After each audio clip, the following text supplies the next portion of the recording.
आमचे परभणीचे पालकमंत्री त्या ठिकाणी आहेत संजयजी, आणि त्याच्यामुळे हा निर्णयाच्या अगोदर आम्ही सुद्धा पक्षाचे काही उमेदवारांच्या बाबतीमध्ये त्या ठिकाणी निर्णय घेतला होता.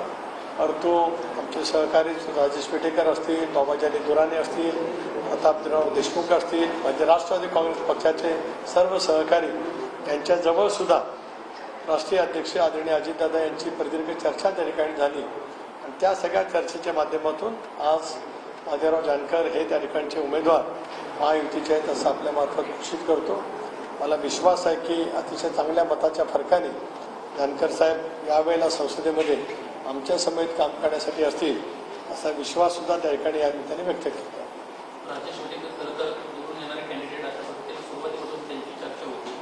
आता राजेश पेटेकरांबाबत आणि त्यांची तयारी देखील सुरुवात केली होती. परंतु आता आपल्या मित्रपक्षाला आपण जागा दिल्यानंतर आता त्यांच्या बाबतीत काही वेगळा विरोध पक्ष घेतोय का?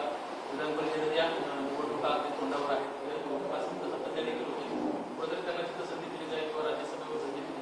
एक असं आहे की राजेश पेटेकर एक चांगले कार्यकर्ते आहेत. 2019च्या निवडणुकीमध्ये लोकसभेला त्यांनी अतिशय उत्तम पद्धतीने लढत त्या ठिकाणी दिली. काही थोड्याशा मताच्या फरकाने त्यांचा पराभव झालेला आहे. जिल्हा परिषदेचा अध्यक्ष आहे ना, त्यांनी सुद्धा त्यांनी उत्तम काम केलेलं आहे, आणि त्याच्यामुळे त्यांच्यासारख्या एका तरुण कार्यकर्त्याला पक्षाच्या मार्फत सन्मानपूर्वक योग्य ती संधी देण्याचा निर्णय राष्ट्रवादी काँग्रेस पक्षाचं पार्लमेंटरी बोर्ड त्या ठिकाणी निश्चितपणे घेणार आहे. तुमचे जे ज्येष्ठ सहकारी आहेत बीजेपी, त्यांनी असं त्यावेळेला म्हटलं होतं एकनाथ शिंदे जेव्हा झाले तेव्हा छातीवर दगड ठेवून हा सगळा निर्णय घेतला होता.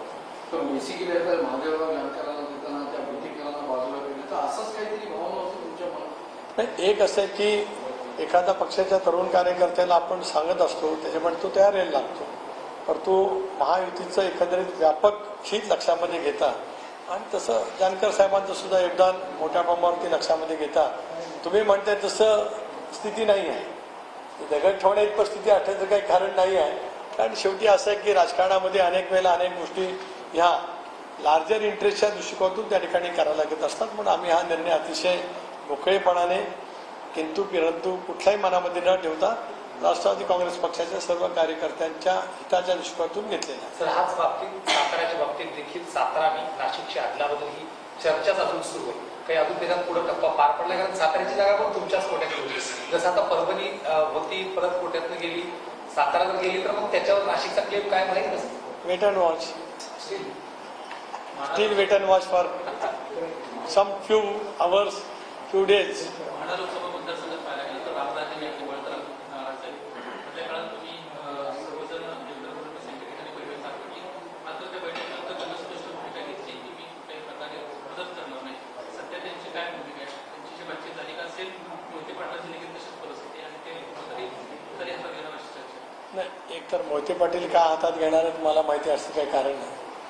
ते का हातात घेणार आहेत त्याची खबरदारी भारतीय जनता पक्षाचे नेते त्या ठिकाणी निश्चितपणे घेतील.